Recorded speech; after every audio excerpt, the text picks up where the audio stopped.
We're joined by Giovanni Roberto. He's director of the Center for Political Development in Puerto Rico, an umbrella organization that sets up community kitchens after Hurricane Maria, and now has 10 mutual aid centers throughout the island. He's on tour now to raise awareness and meet with members of the Puerto Rican diaspora. Giovanni, welcome to Democracy Now! It's great to have you with us. It must be very odd for you to be here in New York when this mass protest took place in Puerto Rico. But explain what you're confronting now. I mean, we're talking Hurricane Maria more than 6 months ago, but you had another mass blackout in Puerto Rico just in the last weeks.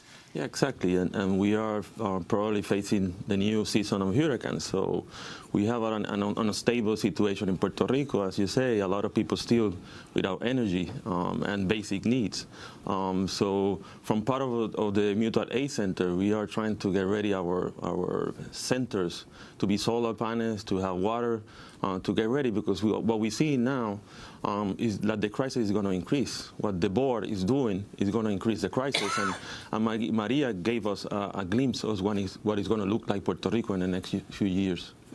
Now, when you mentioned what the board is doing, there's been very little attention here in the U.S. media about the Oversight Control Board. There was more attention to the impact of the hurricane, but the board now is facing the fact that even the governor of Puerto Rico and most of the legislature now is in open rebellion against its demands. Could you talk about that? Because the governor, Ricky Rosselló, originally was supportive of the board coming in, but now he's saying you're acting illegally. I'm opposed to the pension cuts. Could you talk about that? Yeah, well, that's what he said, but actually what he's doing is not different from what the board is doing.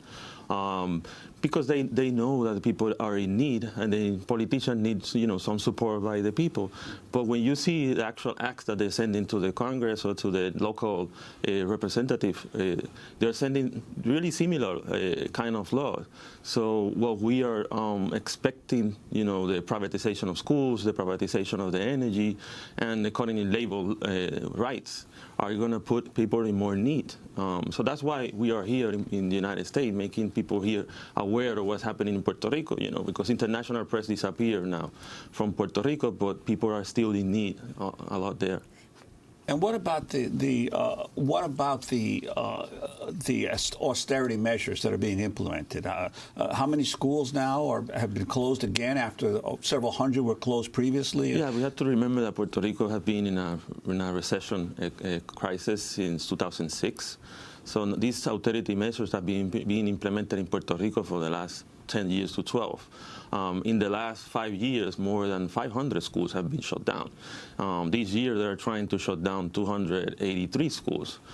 They're saying that it's because there's a depopulation of the island. But if you shut down most of the school, mainly elementary school, you're pushing people out of Puerto Rico. So that's the main reason. People are being pushed out of Puerto Rico because of the austerity measures. And they have already cut the pensions of teachers and other workers, public workers in Puerto Rico. So they're pushing people to poverty. Can you talk about this latest news of a number of unions in Puerto Rico and other groups suing the Federal Control Board over the U.S. territories' finances?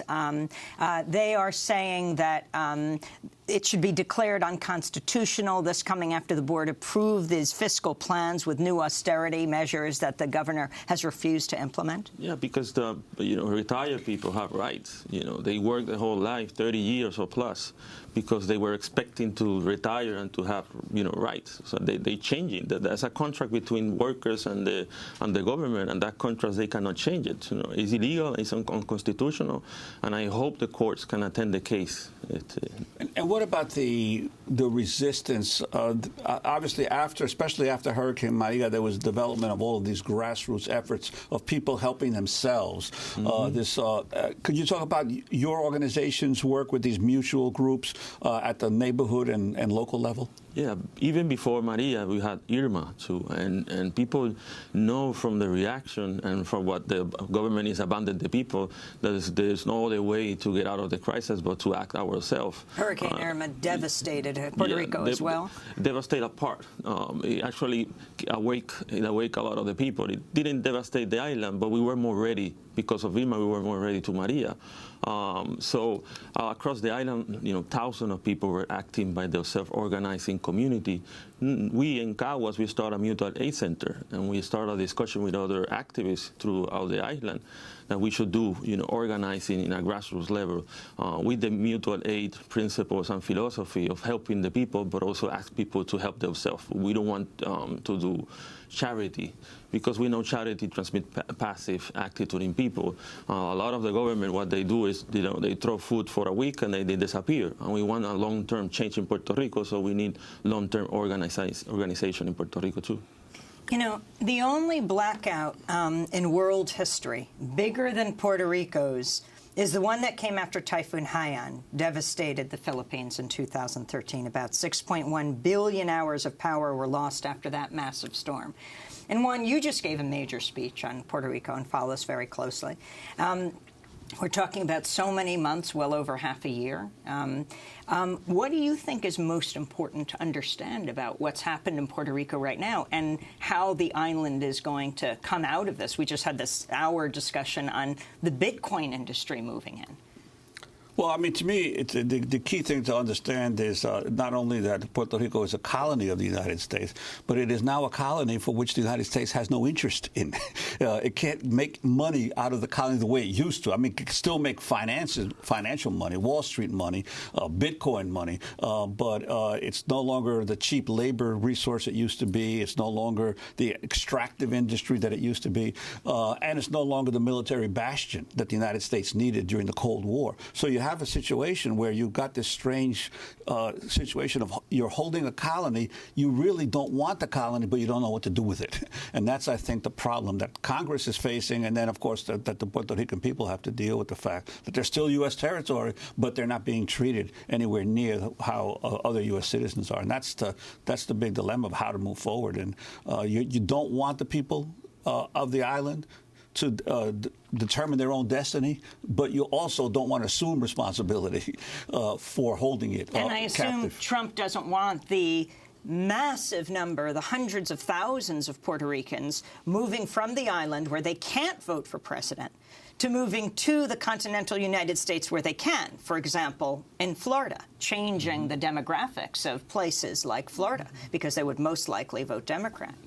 Yeah, I'm interested, Giovanni, where you think things go from here, because for a while there wasn't a sign of massive resistance to what was going on. Now, with this May Day protest and others, you're beginning to see people getting their second breath and beginning to organize again. Where do you think it goes from here?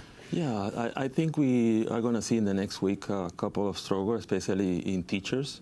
They are going to face and they're going to strike against the privatization of schools. And I think that might help to increase confidence in people. After a traumatic situation like the disaster after Maria, it was hard to talk to people about struggling, about striking, about protesting. But now that things have passed, and months after Maria, we see the situation in the same level. I think more people are going to, be willing to protest and to be out there striking and other things.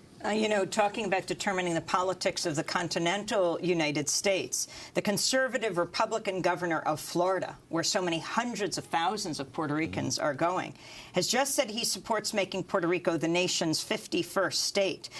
He said the United States should respect the will of the people of Puerto Rico. It sounds like he understands they're going to be voting in the next election where I believe he's running for Senate. Is that right?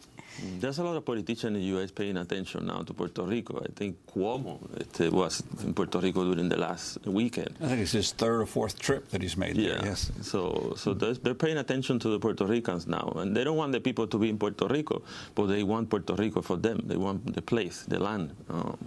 Well, we'll continue to cover this issue, of course. Giovanni, you mentioned teachers, and we're going to move on to what's happening with teachers in Arizona right now. Tens of thousands continuing to protest. Giovanni Roberto is director of the Center for Political Development in Puerto Rico, an umbrella organization that set up community kitchens after Hurricane Maria and now has 10 mutual aid centers throughout the island, on tour now to raise awareness and meet with members of the Puerto Rican diaspora. When we were just recently in Puerto Rico, one of the things we saw in the midst of the devastation is that the mutual aid groups, much more so than FEMA, were the ones that were there for the people that people were depending on. Yeah, and depending on people's support from the states, from the diaspora, which is really important for us, people-to-people support.